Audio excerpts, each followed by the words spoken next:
You're listening to an Airwave Media Podcast. Feel like who art Ed? We'll try to slice it. Who art is Mr. Wood art Ed me? Yeah. Either way, it's ambiguous. It works on so many levels. I know. That's off to a great start.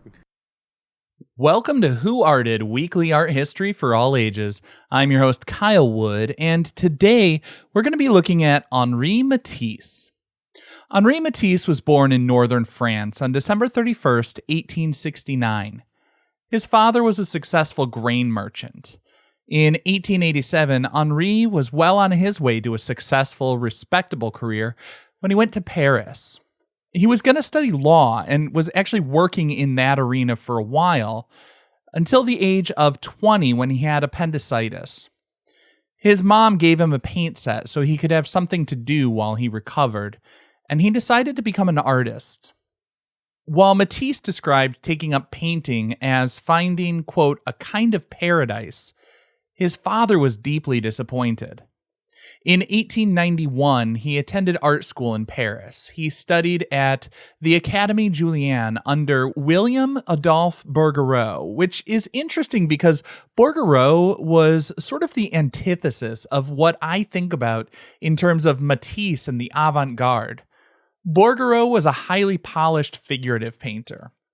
I mean, if the ideals of the salon came to life, it would be Bouguereau. He was considered one of the finest painters in the world by the academic community, but he was despised by the Impressionists, who were the avant-garde at that time. Now, while he studied under Bouguereau, Matisse was influenced by a number of other artists like Manet, and he was a big fan of Japanese woodcuts, which were pretty popular at that time. Maybe that's why Japanese woodcuts keep coming up in my discussion of French painters from the late 19th century. We talked about it in episodes on Van Gogh and Toulouse-Lautrec.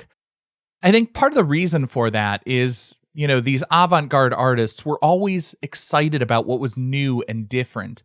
And towards the end of the Edo period, around this time, Japan was still a largely closed-off country, but these woodcuts started making their way out into the world. Now, Katsushika Hokusai is probably the most famous of those ukiyo-e artists, and that's partially because his work is just objectively awesome, but also he had distribution deals, so his work was just more widely circulated than many other people's. If you want to learn more about Hokusai, Van Gogh, Lautrec, and lots of other artists, check the show notes. I'll put a few links in there.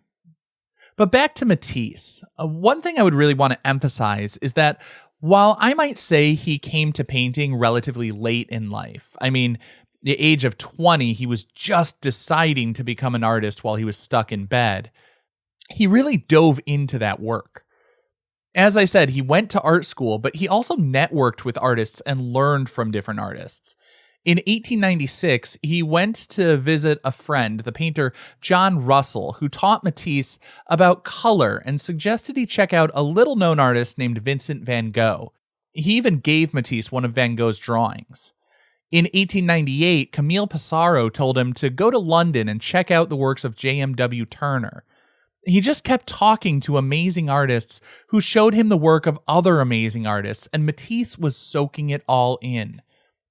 He actually put himself into debt buying works from artists he admired, but he was surrounded by the works of Rodin, Van Gogh, Cézanne.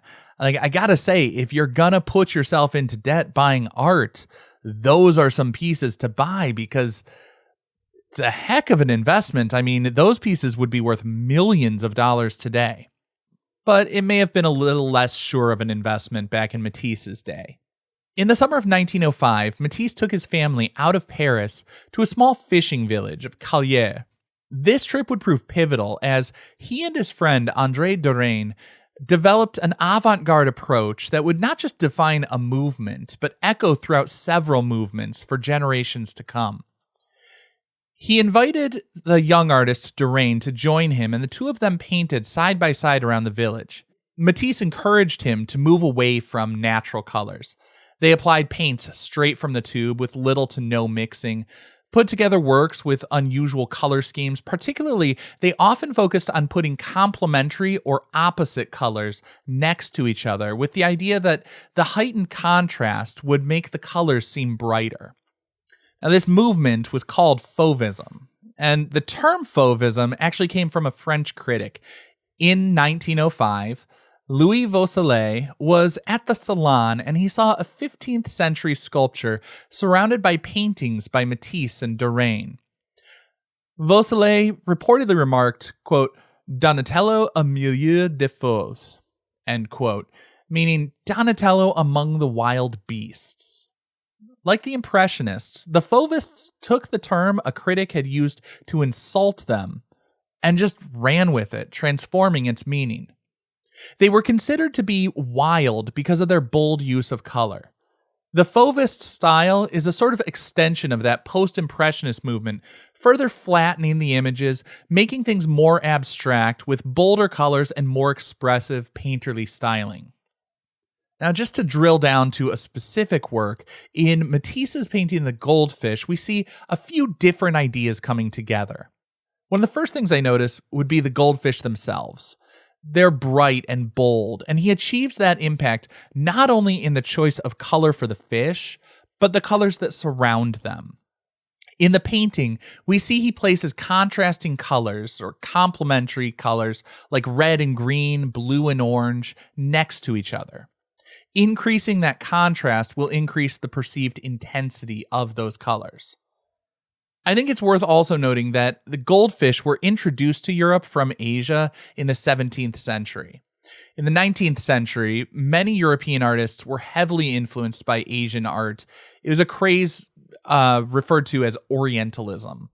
While most of us consider goldfish to be commonplace, short-lived, and frankly flushable pets, historically, they would be seen as something exotic. Matisse used goldfish as a subject in multiple paintings starting in 1912 after a trip to Morocco. Like a lot of Europeans visiting northern Africa, he interpreted different cultural norms as evidence that people there had a more relaxed, contemplative lifestyle. In art history, there's a recurring theme of paradise lost, as people in modern society long for what they imagine to have been a simpler life in some bygone era. Matisse used goldfish as a symbol of that peaceful, more mindful way of being. He had noted that the locals would sit for hours and daydream as they looked into their goldfish bowls. Matisse dreamed of making art that was, quote, a soothing, calming influence on the mind, something like a good armchair that provides relaxation from fatigue, end quote. I would say the goldfish kind of hits that mark. It's also got a bit of a dreamlike quality. The space is flattened and becoming more abstract. Matisse plays with perspectives, showing us a top and side view of the fish. He painted the tabletop as if it were tilted, making it hard to imagine that it's actually bearing the weight of that fishbowl. I mean, really nothing seems to have mass. He simplifies, distorts, and abstracts the plants so they become a pleasing decorative element, melting into the background like a wallpaper. This ambiguity of space is what made some of Matisse's most brilliant works stand out. Just as in his Red Studio or in the Dessert, Harmony in Red, he paints us a picture with familiar objects, but as our eyes begin to move away from that central focal point, the real world seems to drift away, and we're left in this soothing, abstracted space. As my eyes follow the curved lines and organic shapes in the floral design, it creates a sense of movement, much like the graceful swimming of a fish around the bowl. As Matisse intended, the work's relaxing, with a calming influence on the mind. This concludes this week's episode of Who Arted, part of the Airwave Media Podcast Network. If you found this tolerable, please leave a rating or review on your favorite podcast app. You can find images of the work being discussed this week and every week on social media at Who Arted Podcast on Twitter, Instagram, and TikTok, and of course on the website whoartedpodcast.com. Podcast done.